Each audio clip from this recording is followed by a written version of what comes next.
Salam əziz izləyicilərim. Bugün sizlərlə vlog halında badımcan yeməyini bölüşmək istedim. Biz bu formada hazırlayırıq. Düzdür, çox formada hazırlamaq olar. Bu formada hazırladım bu dəfə. Sizlərlə də video halında bölüşmək istedim.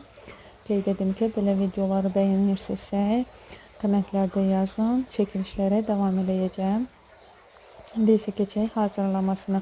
Əvvəlcə badımcanları soyub doğrayıram. Uzun su formada biraz duzlu suda saxlayıram ki, acılığı çıxsın. Sonra isə ayrı-ayrılıqda bütün ərzaqları belə qızardıram. Həm biberi, həm kartofu, həm pomidoru, həm də ki badımcanı. Bu formada qızardıqdan sonra bir tavaya qat-qat əlavə eləyirəm. Üstünə isə biraz da əti, qiyməni qızartmışdım. Onu da əlavə eləyib, digər qatlarını da üstünə əlavə eləyirəm. Ən sonunda isə pomidoru üstünə atıb, duz istiyotu da töküb, biraz su əlavə eləyib, One Food'da 15-20 dəqiqə bişirirəm. Sonra isə keçirik çörəyi bişirməyə. Bu videoda göründüyü kimi forma verirəm çörəyə.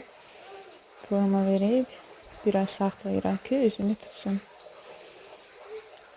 Qalan xəmiri isə kündələrə belə yoğurub, təzədən havasını alıb, xəmirin kündələrə bölürəm ki, lavaş bişirəcəyik. Həm çörəyi, həm lavaşı bişirdik biz bugün.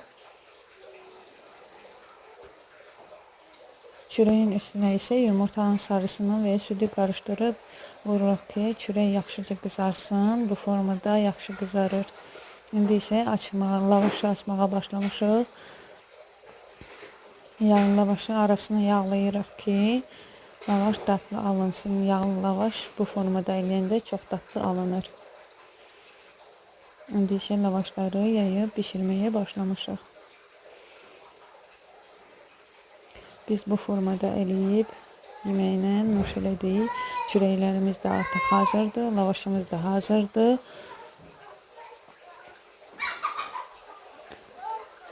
Belə videoları istəyirsinizsə, kommentlərdə yazarsınız. Çəkilişlərə davam edərəm.